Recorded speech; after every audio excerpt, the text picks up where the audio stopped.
The emperor, on his return to France, had found the army reduced to less than 100,000 men. In 2 months, he had increased its force 5 times. A zealous and active administration had seconded Napoleon's efforts, and the nation, by its sympathy and by means of spontaneous gifts by levies of free troops, had proved its ardor for the defense of the soil of the fatherland. The emperor hesitated some time before deciding whether to remain on the defensive and to draw the enemy on either to Lyon or Paris, or whether, on the contrary, to take the offensive.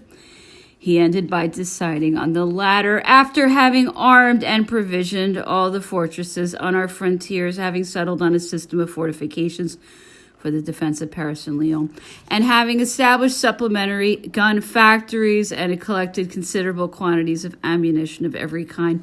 Napoleon left Paris on June 12th.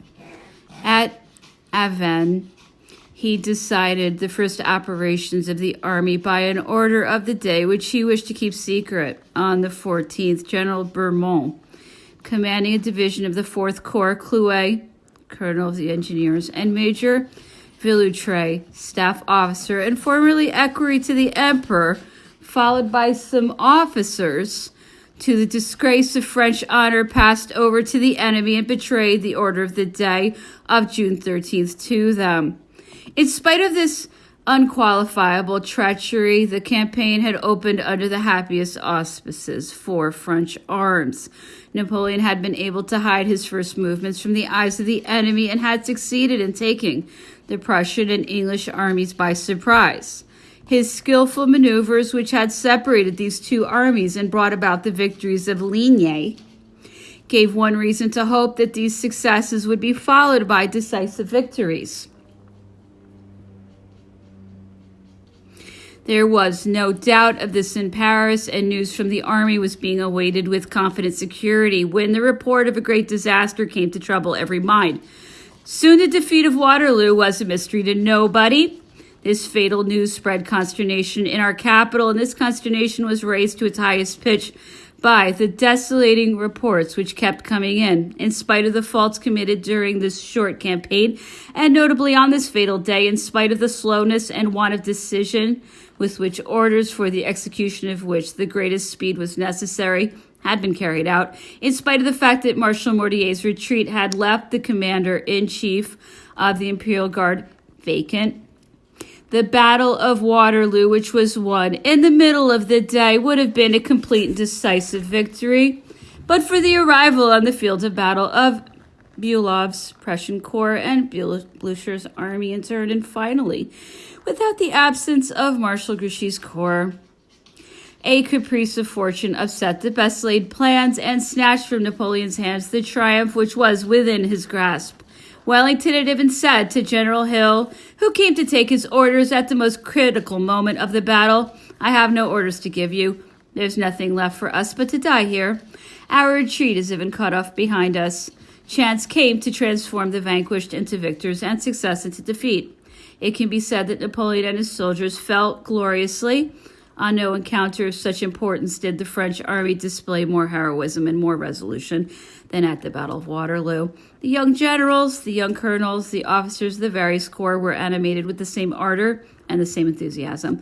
On the other hand, certain of the principal leaders of the army, demoralized by the recollection of the events of 1814, had lost that energy and confidence which often forces the hand of success.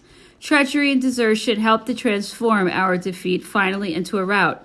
The French army, whose attitude and warlike qualities had been worthy of admiration up to the time of this catastrophe, retreated in fearful confusion. The emperor arrived at Charleroi and stopped there some hours. He sent out orders for rallying the army and made arrangements for checking the enemy's march.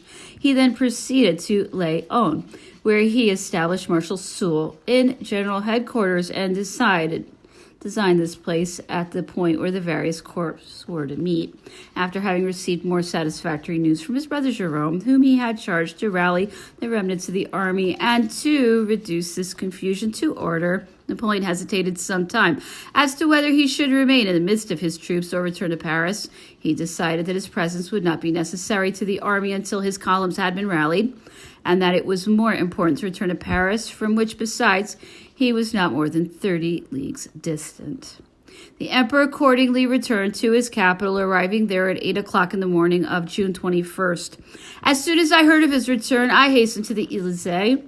I found Napoleon there, overwhelmed with fatigue and care, and yet mastering the grief with which he was devoured. He was in a bath into which he had plunged himself on his arrival to promptly restore his exhausted strength. He had left the army in spite of pressing entreaties to the contrary, but he was not only a general, he was also the head of an empire.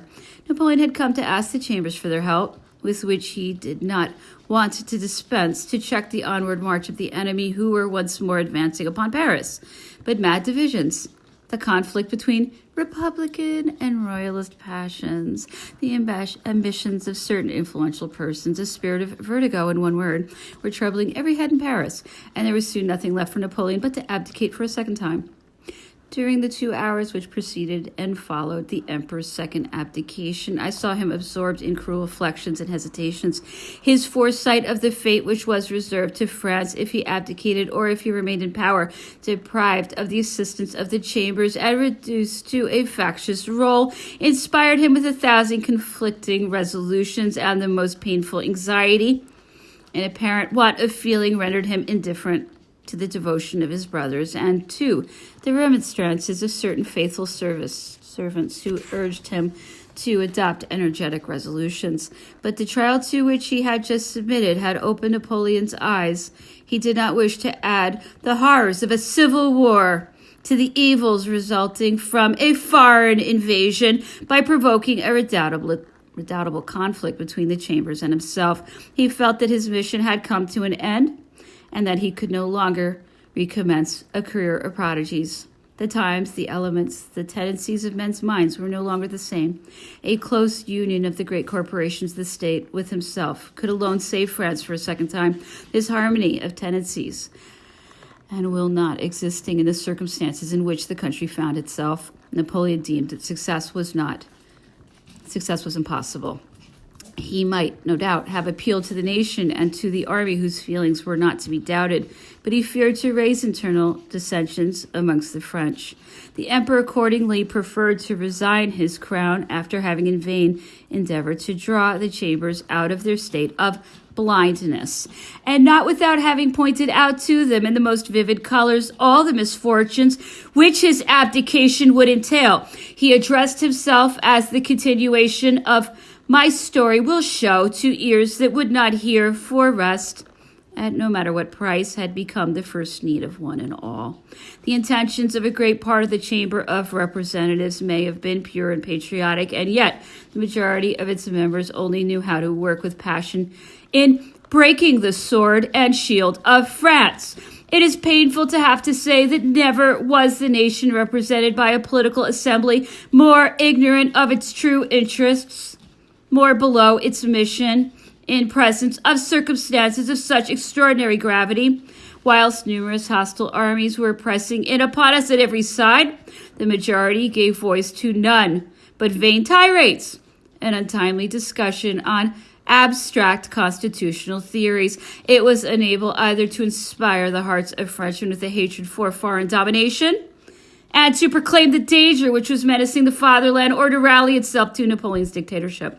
The only means which remained to triumph, perhaps, over a formidable league, after having provoked and obtained the abdication of the emperor, whom it feared more than the enemy, it at last understood the imminence of the danger and felt the necessity of seconding the ardor which animated the National Guard, the Federates, as well as the army. This assembly invariably inconsistent, not knowing what use to make of the power which it had snatched from Napoleon's hands with violence, and not daring to assume the weight of it itself, entrusted it to a government commission which was unable or unwilling to make use of it. This commission undertook to cool the national enthusiasm against our invaders.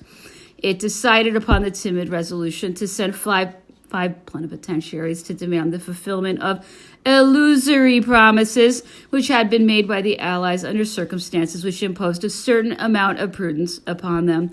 Anxious as to the issue of the struggle in which they had engaged, the Allies, at the commencement of the 1815 campaign, had declared their intention of respecting the independence of France and of preserving the integrity of her territory.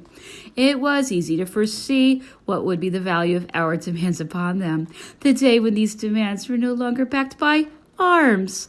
And so we had the grief of seeing the deputies of a great people, which so often had triumphed over these same enemies, present themselves as supplicants in the cabinets of the ministers and the camps of the generals of the coalition, and expose themselves to the humiliations and disdain of a victor intoxicated with his successes.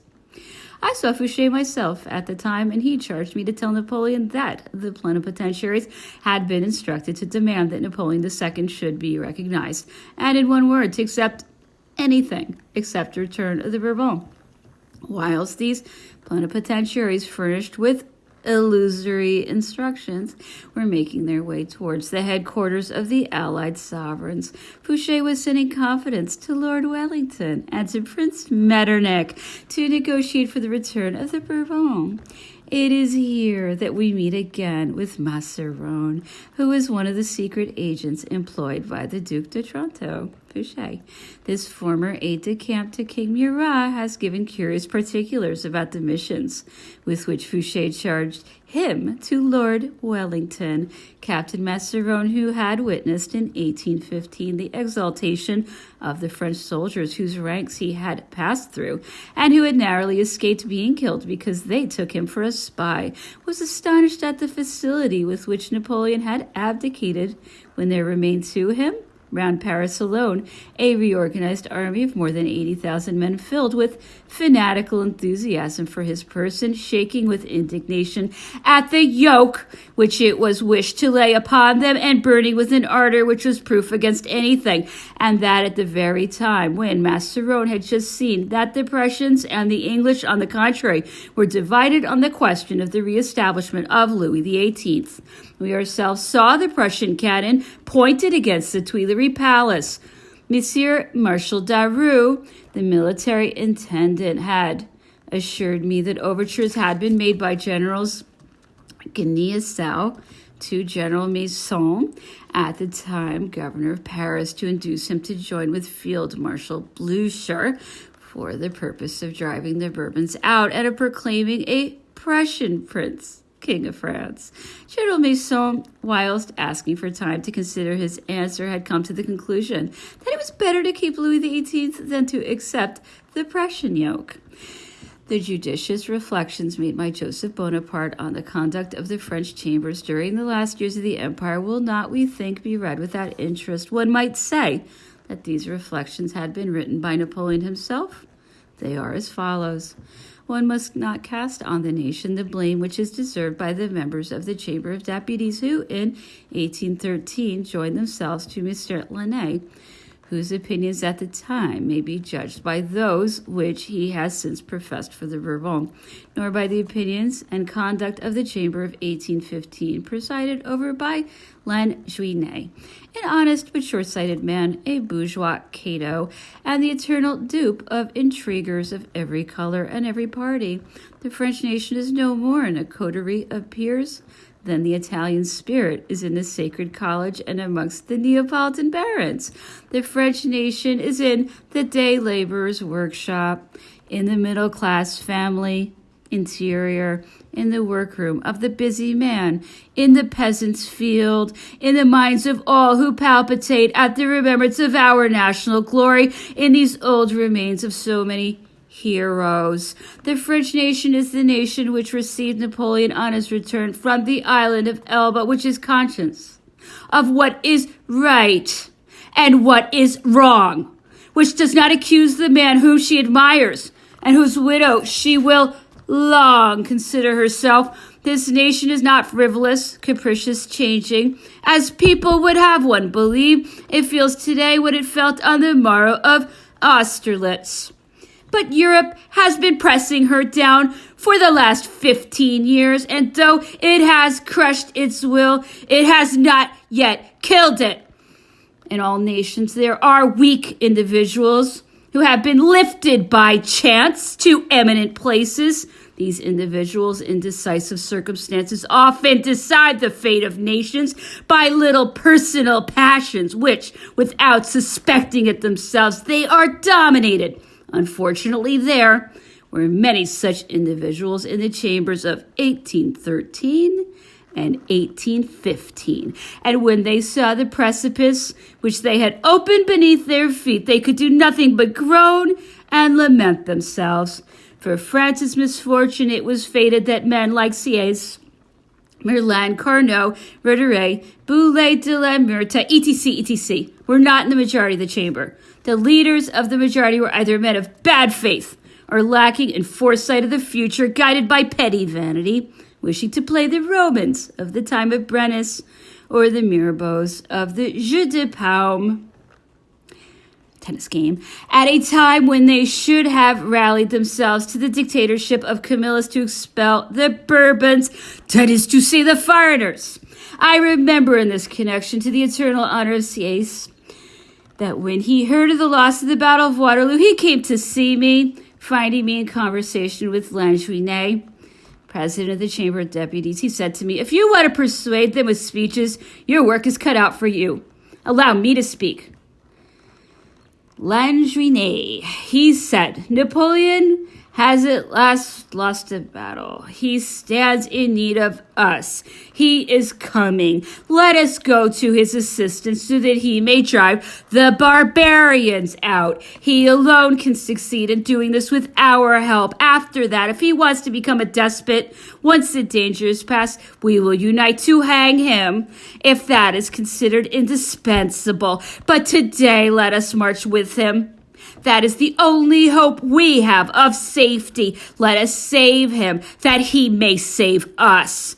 The nation will be grateful to us for this, for he is today the man of the nation.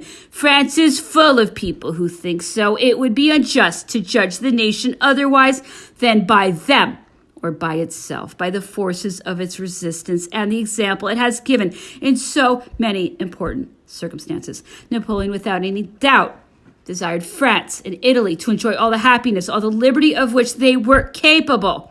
Time, he used to say, will do the rest. Il tempo è un galantuomo. Suffice it for me to pacify them at home and to put them on the right road. The concordat, the empire, the imperial nobility, his marriage, all these things were maneuvers to attain an object ignored by the incorrigible, with their assistance by making everybody take part in bringing them to a successful issue. Mr. Colonel of the Fourth, he would sometimes say to me in jest, wheel to the right, to march to the left. Napoleon wished to attain peace with England, the conquest of all rights which the Revolution had proclaimed and which the Terror had exaggerated in 1793. To succeed in this, it was necessary to unite all parties, to make them all work towards a common object, which would have been the happiness of France, of Italy, of Europe, and at the same time an immense glory for himself. England successfully opposed this object, and Napoleon perished in the midst of his plan at a time when his real system and his real object were yet neither known nor unmasked. Napoleon had signed his abdication in spite of certain generous opposition. General Drouot groaned over the misfortune of two abdications in the same year.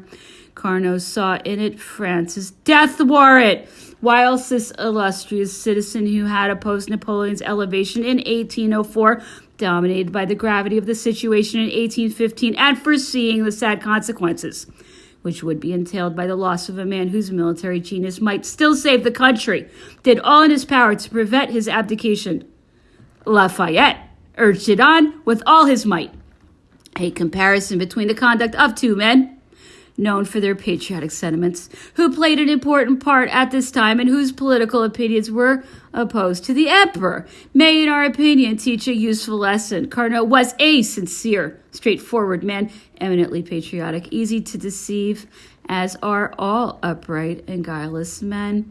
He was Fouché's dupe. If his politics were not always clear-sighted, he understood In 1815, all the harm that the politicians who dominated in the chamber were about to bring on France. I can still see him taking leave of the emperor who was leaving the Élysée to go to La Malmaison. He halted on top of the stairs which led down into the garden, and there, this austere citizen, yielding to the excess of his emotion, threw himself on Napoleon's neck and leaned his head on his shoulder to hide the tears which were streaming from his eyes. Lafayette, a Republican of good faith, moved by a sincere love for his country, but unenlightened by experience, dreamed only of the means of realizing an impossible utopia. The state of France in 1815 seemed to him a favorable opportunity to enforce his theories. More ardent than ever, he raised a voice which was all the more powerful because it had not been heard for many years, and recalled remembrances dear to the nation. He made use of a popularity which admired, without investigating it, the strange phenomenon of a man who had perceived in the same principles for 25 years to break his tutelary sword in Napoleon's hand. The same regrets followed the not-so-different conduct of these two citizens.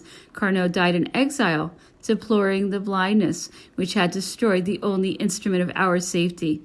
Lafayette was not long in recognizing the effects of the unfortunate influence which he had exercised on our destinies. I have in my hands a letter which is proof of this. It was forwarded to me by Monsieur de Lafayette himself, together with the following note written in his own handwriting.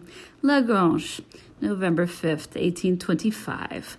I have the honor of saluting Monsieur le Baron de Méneval, and I make haste to send him a letter which I ought to have received at Washington, but which reaches me here through American hands. He will greatly oblige me by informing me that he has received it. I beg him to accept the assurance of the pleasure which I take in discharging this commission towards him. Signed, Lafayette. The letter which Monsieur de Lafayette sent me, dated September 8th, 1825, from Breezy Point near New York, contains these words which allude to the occurrences of 1815. My dear Méneval, Monsieur de Lafayette will hand you this letter. He came to see me twice and spoke to me at length on the source of the mortal error which has been so fatal to us. He deplores the situation of France and appears to me to be animated with the best intentions. Signed, Joseph, Count de Servilliers, Joseph Bonaparte. I have extracted the passage referring to Monsieur de Lafayette from King Joseph's letter. The rest only contains general reflections on the advantages of the American government and on the satisfaction which is derived from it, straightforward and honorable conduct. In the midst of the ovations with which the guest of the Americans, the friend and comrade in arms of Washington, was everywhere received, the remembrances of 1815 pursued him. Monsieur de Lafayette, during a journey in America and a short stay in this country, may have heard the words addressed by the venerable John Adams, former president of the United States, to a French general and a member of the provisional government of 1815, Baron Quinet, who had both taken refuge in America. Gentlemen, you did not understand the Emperor Napoleon. The abdication by which the Emperor proclaimed his son under the title of Napoleon II could not satisfy Fouché, who wanted a free field for the Bourbons. The Chambers appointed a provisional government commission, and Fouché, although he was distrusted by all parties, had a great influence in the selection of the 5 persons who composed it. These 5 commissioners were Fouché, Carnot, General Grenier of the Chamber of Deputies, Quinet, and Caulaincourt, members of the Chamber of Peers. Fouché naturally was elected president of this commission. He spoke to each and all in the language which best suited his listeners, but he above all endeavored to impress on everybody below his breath that Napoleon was an insurmountable obstacle in the way of peace. He found people of good faith in both chambers who were disposed to propagate his opinions openly, to listen to his insidious advice, and without knowing it, to second his secret designs. In adopting the order of the day proposed by Manuel, based on the fact that by his father's abdication alone, Napoleon II was emperor, the chambers had settled the question of the acknowledgement of Napoleon's son. The government commission, dominated by Fouché, did not think itself bound by this equivocal pontifical consecration of the usages of the old monarchy, it placed at its head its acts, in the name of the French people, and Napoleon's name was omitted. Some isolated voices protested in vain against his submission. They found no echo. Amongst the members of the provisional government figured, as has been seen, Caulaincourt, Duc de Vicence, whose devotion to the emperor none could doubt. This faithful servant of Napoleon was fated to be called to play a last part in the denouement of the great imperial drama. After having raised himself with the emperor and having served him faithfully in good as in evil days, the emperor always had sympathy and esteem for Caulaincourt. This officer, the son of the Marquis de Caulaincourt and nephew of General Arville, both old friends of the Empress Josephine, was colonel of the 2nd Regiment of Carbineers when the First Consul attached him to his person in the capacity of aide-de-camp and afterwards employed him in various diplomatic missions. The very secondary part which Napoleon's orders and the passive obedience to which soldiers were subjected had given to Caulaincourt in the arrest of the Duc d'Enghien. This indirect participation, as we have already related, contributed to his fortune. Napoleon wished to compensate by all means in his power his aide-de-camp Caulaincourt for the attacks, as unjust as they were passionate, of which on this occasion he had been the victim on the part of the royalists. Accordingly, at the time of the formation of the imperial household, he was appointed Grand Equerry, and afterwards Duc de Vicence. As Grand Equerry, he established in the services which he depended from his post an order and a discipline which greatly pleased Napoleon. The emperor allowed his Grand Equerry sometimes to give orders contrary to his own injunctions. Whenever he recognized that the reason of these orders was in the interest of his service, the emperor liked to travel with extreme haste and would always have ridden his horses at a gallop. The Grand Equerry, on the other hand, wanted to spare them, and he was besides frightened of accidents which might occur by riding at too great a speed. Napoleon, in his impatience, often used to order that the speed of his carriages should be increased. Then one might see the Grand Equerry, whose carriage followed the sovereign's, leaning out of the window, ordering the equerries and postilions at the top of his voice to slacken the speed of their horses.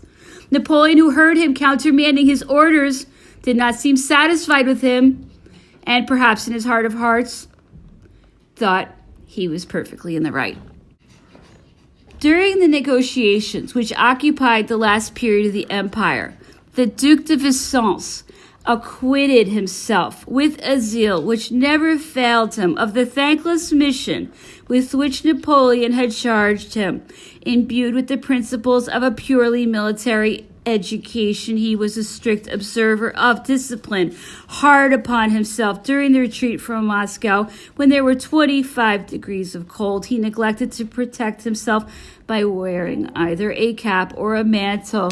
He only once wore a spencer lined with fur on which were embroidered the insignia of his rank, and which blended itself with his uniform. Vivacious and even rather brusque, with a habitually calm and serious expression, his manners were polite and often affectionate. His sentiments were chivalrous. He justified the opinion which Napoleon expressed about him when he said that he was an upright man and a man of heart.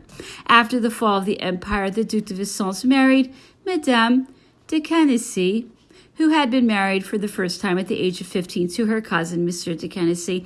This lady's father, who would not admit that there was any family superior to the Canessys, had insisted upon this marriage. Mademoiselle de Canessy was still of an age when discernment and experience are wanting to make a choice, and her father had not taken into consideration the harmony of tastes and tempers. which renders marriages happy. This marriage accordingly did not present the conditions necessary for happiness, and so the two spouses were not long in separating. The husband was one of the emperor's equerries of the household. The wife was one of the Empress Josephine's ladies, and afterwards lady-in-waiting to the Empress Marie-Louise. The Duc de Vicence won over by the graces of Madame de Cannassy, whose wit equaled her beauty, and who was one of the ornaments of the imperial court, had asked the emperor to consent to Madame de Canassy's divorce so that he might marry her. Napoleon, who had considered divorce necessary to society, had an instinctive repugnance to authorize it amongst the persons by whom he was surrounded and in whom he took a real interest. The quality of a divorced woman seemed a blot to him. Madame de Cannassy, one of the Empress's ladies-in-waiting, enjoyed a well-deserved respect in his eyes. The Duchess de Vicence, in spite of all his friendship for the Duke, could not have retained her place as lady-in-waiting. Napoleon accordingly used his influence over General Caulaincourt to dissuade him from this marriage. It was only after the Second Restoration and before divorce was abolished that this marriage could be effected. Having accomplished his last painful sacrifice, the emperor, who was as great in his misfortune as at the time when he wore or distributed crowns, left the Élysée for La Malmaison, escaping the acclamations of an immense crowd which pressed itself every day in the Avenue de Marigny in the hopes of seeing him and saluting with his hand the Federates, who with loud shouts offered to follow his fortunes and to defend him. I continued to see Napoleon at La Malmaison, on that estate where the dawn of his greatness had shone, and which reminded him at once and the same time of things so sweet and so bitter. It was not without emotion that my eyes once more rested on this chateau, where, step by step, I had been able to follow the progress of his astonishing fortune. I had found him there invested with the power, temporary at first, but already crowned with the halo of great personal glory, spending the summer in this charming retreat with his seductive wife, the most amiable, the best of women, and the personification of female graces, as he himself used to say.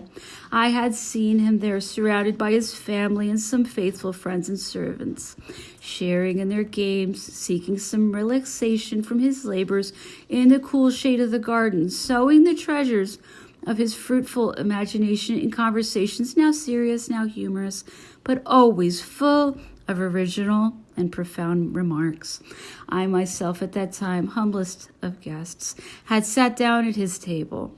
Soon the people's gratitude had raised him higher, and the procession which follows on greatness had grown larger behind him. He had been forced first of all to have a private table, next a court, but never had the exigencies of etiquette changed the kindness of his nature. When the venerable head of the Catholic Church had come to France to crown and consecrate the emperor, he had been received at La Malmaison with the filial deference which was due to him.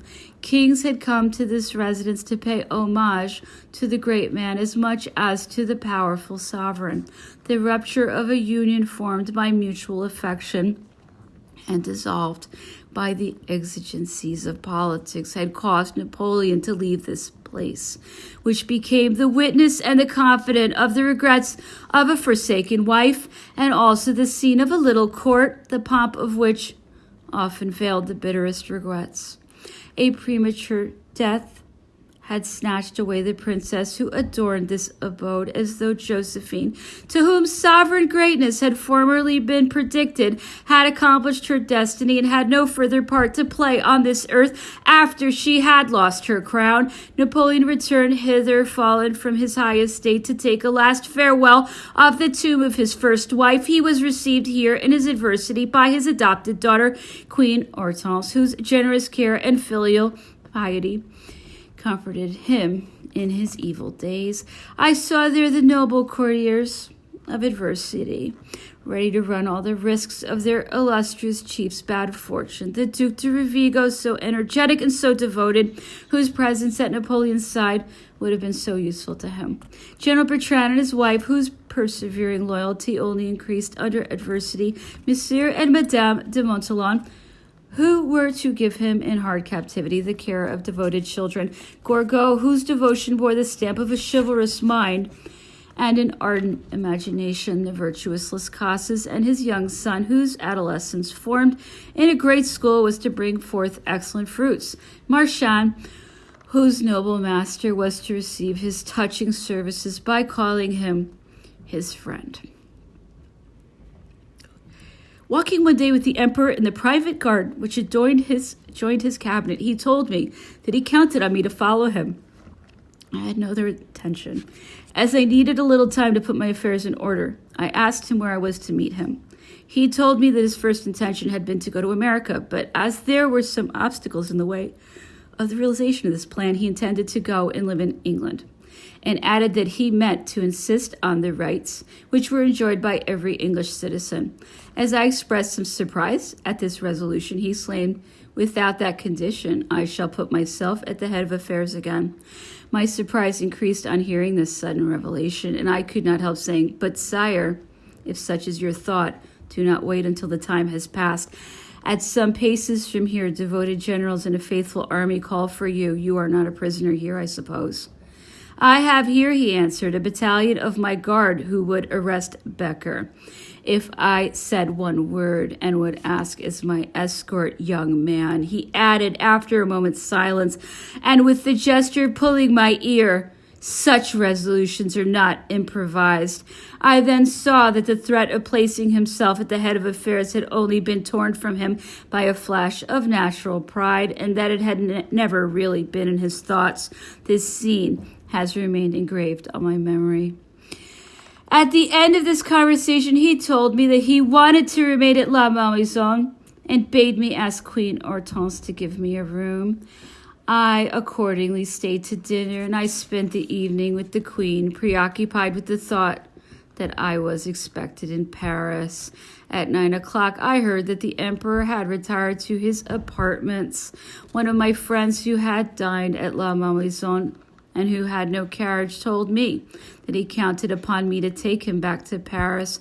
I told him what the Emperor had said to me, and he replied that I had no reason to fear that he would send for me before morning. This should not have been sufficient reason for my going away, because I knew that Napoleon often used to get up in the night. I very much wanted to return to Paris when I thought how anxious my wife and children would be at not seeing me come back to them. Absorbed as I was by these preoccupations, I did not reflect, a very simple reflection after all, that I could lend my carriage and send a letter to my people. I compounded with my irresistible desire to go home and waited another hour until I heard that the Emperor had gone to bed. I then yielded to the promise which was made to me by my friend that he would come and fetch me very early the next morning to take me back to La Malmaison. On leaving, I begged the Duc de Rovigo, who was remaining, to tell the Emperor that I should be back before the hour of his levee, and I set out for Paris. On the morrow, I waited for my companion of the previous night until 6 o'clock. Having no news of him, I sent to inquire as to the reason of this delay, and heard that he had started at 5 in the morning. I immediately set out for La Malmaison. But the barriers of Paris had just been closed when I presented myself, and I was told that nobody was allowed to go out. I returned at full speed to get this order countermanded as regarded myself. After a great deal of running about, I was just about to start off again for La Malmaison when I heard the news that Napoleon had just entered his carriage to go to Rochefort. Nothing had occurred the night before to make me suppose that his departure would be so sudden. I was painfully affected by this unexpected news, and my first apprehension was lest the Emperor had gone away with the idea that I was also abandoning him, and that I had repented of having promised to follow him wherever he might go. This thought tortured me for a long time, until Madame de Montholon, on her return to France, in 1819 or 1820, and later on in the emperor's faithful companions in exile freed me from my apprehension by assuring me that Napoleon had never once alluded to the circumstances which I have related, that he had never ceased to speak of me with kindness, and that he had praised my fidelity, assurances the confirmation of which I found in the souvenir which the emperor deigned to bequeath to me in his will. However this may be, I have always blamed myself for my want of presence of mind in this circumstance, and for my unpardonable weakness. I had separated myself from Napoleon, never to see him again here below. All my attempts to obtain an authorization to go and share his exile remained of no avail. I took recourse to the obliging intervention of General Wilson, who was the principal author of Count Lavallette's evasion, to reach the English Secretary of State for the Colonial Department. All that could be accorded to me, such was the answer vouchsafed, was permission to go to the Cape. Once there, I should have been forced to write to the governor of St. Helena to ask for permission to come to this island, Sir Hudson Lowe being entirely master to grant or refuse this permission. It was impossible for me to obtain any other answer than this disguised refusal. I heard afterwards that Napoleon, during the night which preceded his departure from La Malmaison, had thought of rendering a final service to the fatherland. In the rapidity of their march upon Paris, the Prussian and English armies, intoxicated with their successes and full of imprudent confidence, had separated at the gates of the capital. The Prussians had crossed the Seine, and it would have been possible to crush them before the English army was in a position to assist them. Napoleon was of opinion that so unfavorable position gave France a real chance to fight the enemies one by one, to drive them off, or at least to obtain, by inflicting defeat upon them, more favorable conditions of peace. He had accordingly proposed to the provisional government that he should assume the temporary command of the army, undertaking to resign after the victory. Fouché's perfidy and the mistrust of some members of the commission caused Napoleon's offer to be rejected. Not one of them dared assume this responsibility towards a chamber which feared Napoleon more than it feared the enemies. This proposal especially crossed Fouché's plans, for he had come to a secret understanding with the Allies. He was afraid lest Napoleon should win back an authority and a prestige which should restore the nation to energy. The understandings which the Allies had with Paris, thanks to Fouché's connivance, gave them a feeling of security which might have been fatal to them if the offers of the great captain had been accepted, and allowing for the unforeseen chances of the events of war. It was in any case a remedy in extremis, and in this desperate situation nothing stood in the way of an attempt in this direction. Whilst brazenly betraying the emperor and the national cause, Fouché hurried on Napoleon's departure under the pretext of caring for his personal safety, and really so as to rid himself of the vicinity of the great victim, whom he still feared. The emperor, in speaking of the Duc de Tronto, had said of him the evening before at La Malmaison, "I ought to have had him hanged." I leave that for the Bourbons to do. The Bourbons were to make a minister of this regicide. Thanks to Fouché's patriotism, the Prussians, certain of not being disturbed in their movements, had come up to the walls of Paris. Napoleon, by prolonging his stay at La Malmaison, ran the risk of being captured by them. The emperor's departure, which was urged on by the provisional government, took place on June 29th. On that day, Napoleon left his retreat at La Malmaison, never to return there again, accompanied by some faithful servants who followed him into exile. Such was the end of the most splendid, perhaps the most glorious reign of all those which history will have to register. It will be met, we consider, to interrupt this narrative for a moment to cast a glance at the various causes which prevented the consolidation of the great empire and entailed its fall. These causes are many. Amongst them must be placed in the front rank the hatred for the French Revolution implanted in the heart of the old European dynasties, and next England's successful resistance of Napoleon's efforts to enfranchise the sea. Above these two primary causes floated the fear inspired in the foreign sovereigns by the superiority of the powerful, innovating, and regenerating genius devoted to the triumph of principles which were incompatible with the spirit of the old world monarchies. As auxiliaries to these implacable enmities were: number one, the condemnation of the Duc d'Enghien, a painful event, a fatal episode in Napoleon's reign, of which the enemies of our country, in our bad faith and their animosity, did not fail to take advantage in their campaign against France and her chief. Number two, the war in Spain, a disastrous enterprise which divided our forces and perhaps prevented Napoleon's definite triumph over the sovereigns of the coalition. Number three, the 1812 expedition against Russia, which was doomed to failure in consequence of the severity of an exceptional winter and whose deplorable issue had such fatal results. And finally, a fourth factor, a dissolvent, to which reference must be made, and the force of which must be admitted, was treachery at home. Treachery, timid and underground at first, but hardly in the end, and stalking abroad with uplifted head. Two men, or rather two evil genii, had attached themselves to Napoleon's fortunes. Everybody will know that I am referring to Fouché and Talleyrand. Talleyrand, the last representative of the Grand Seigneur of former times, supple, insinuating, prudent to excess, always master of himself, without any conscience, grown gray in political perfidies, and selling his influence to the enemy, surrounded his hidden intrigues with mystery. Fouché, the former fiery demagogue, who had exchanged the red cap for the ducal coronet. A foolhardy marplot who needed intrigue as he needed air to breathe. Falling into his own pitfalls, was less secret in his maneuvers.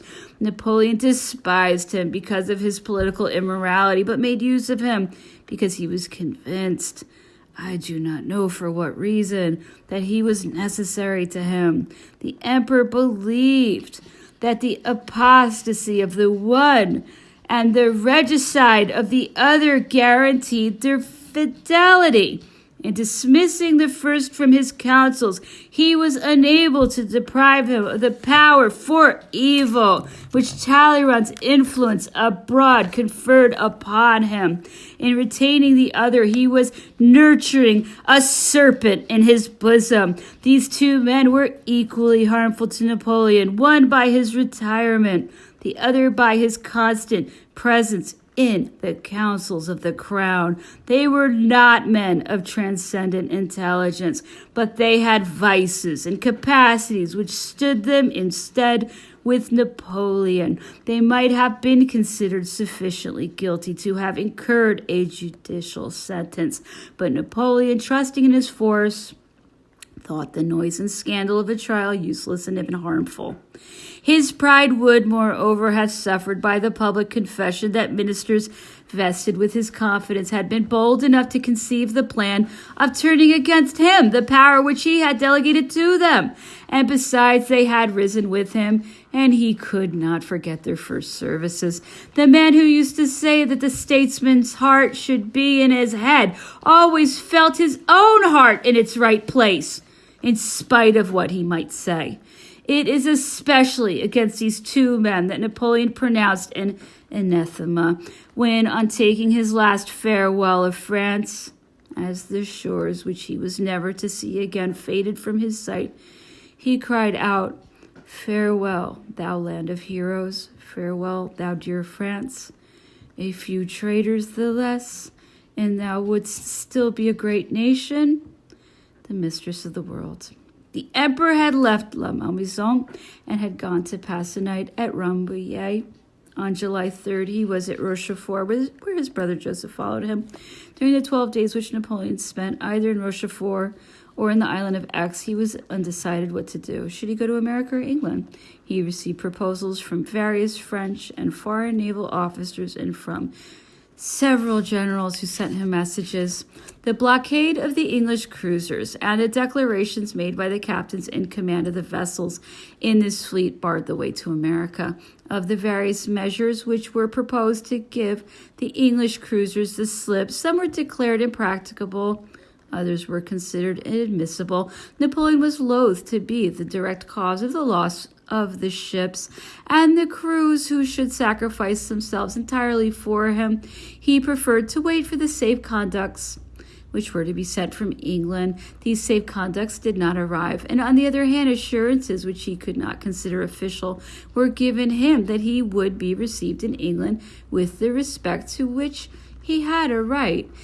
As he was assured that in any case he would have every facility in this country for proceeding to America, he decided to go on board the Bellerophon, the principal vessel of the English naval station. He sent on before him an autographed letter addressed to the Prince Regent of England and charged General Gourgaud to hand it to him in person. After having accomplished this act, the Emperor Napoleon surrendered with all the confidence of a mighty foe to British hospitality.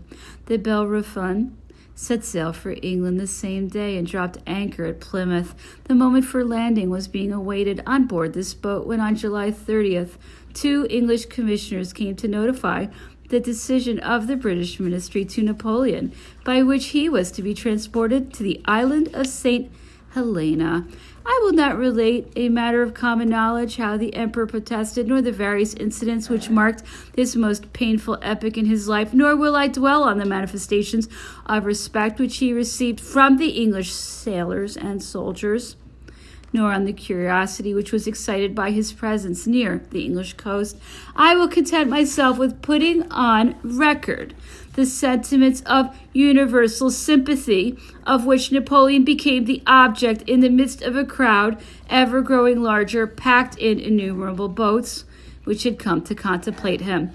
The Bellerophon not being in a state to undertake a long voyage, the emperor and a small number of his faithful servants, who were allowed to follow him, embarked on board the Northumberland, which set sail without delay to the place of exile, which has been immortalized by the greatness of soul with which Napoleon supported his adversity there, and by his death. The emperor spent 2 days of his captivity in the house of an honest Englishman, where he was compensated for the insufficiency and discomfort of this poor abode by the care and the respect which were lavished upon him by this excellent family. 2 months later, Napoleon went to live in the house at Longwood, where he began that long agony, which was to last 6 years and to end in the tomb. The triumvirate of Allied sovereigns left Vienna at the end of May. The generals in command of their armies had already preceded them on their road to France. A fortnight after the departure of the 2 emperors and of the King of Prussia, all the plenipotentiaries who had remained in Vienna, with the exception of the representatives of Spain, signed the Acts of Congress. The refusal of Spain was prompted by the objections raised by the former Queen of Etruria against the cession to the former Empress of France of the duchies of Parma and Piacenza, the paternal inheritance of the infant Don Carlos, this queen's son. A subsequent convention which settled the reversion of these states in favor of the infant on the death of Marie Louise ended this dispute. Amongst the illegalities and the arbitrary spoliations which were consecrated by the acts of the Vienna Congress figure the arrangements which deprived the son of the Duchess of Parma of his mother's inheritance. This famous Congress of Vienna, which should have been an honest Senate, assembled to found a new public law intended to assure the peace of Europe and to protect her from fresh commotions, was in reality nothing but an arena open to spoliations and oppressive ambitions. 4 great powers made use of the forces which the peoples had placed in the hands of these sovereigns to ignore the social interests of these peoples and the promise which they had given to ameliorate the condition of these masses. Sovereigns and their ministers had been interested only in enforcing dynastic prerogatives and in enlarging their territories at the expense of their weaker neighbors, and in the sole interest of ambition, bringing about antipathetic fusions, dismemberments, barterings, traffickings, without either consulting public interest or decency, and with a total indifference to vested rights.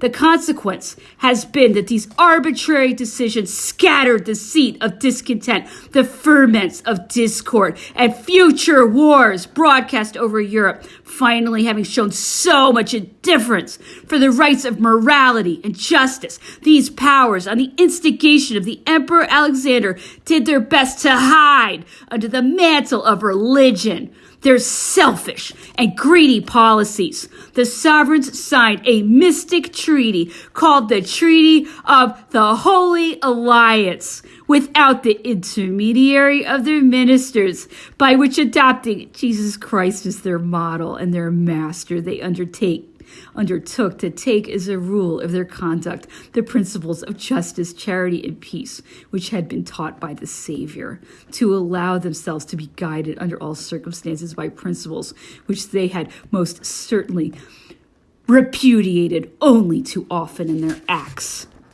General Neipperg, covered with the laurels which he had gathered in his last campaign in Italy, had returned with fresh claims on the gratitude of the Austrian government to resume his role as supreme director of Marie Louise's sentiments and will. This princess remained another year in Austria before she went to take possession of her new states, although she was preceded there by an edict of the Austrian government, which imposed a war contribution of 3 millions to the benefit of Austria. These peoples, happy to be delivered from the scourge of a military occupation which had lasted more than 2 years, received Marie Louise like a second providence. She seemed to have been sent to put an end to their evils and to bring an era of prosperity back to them.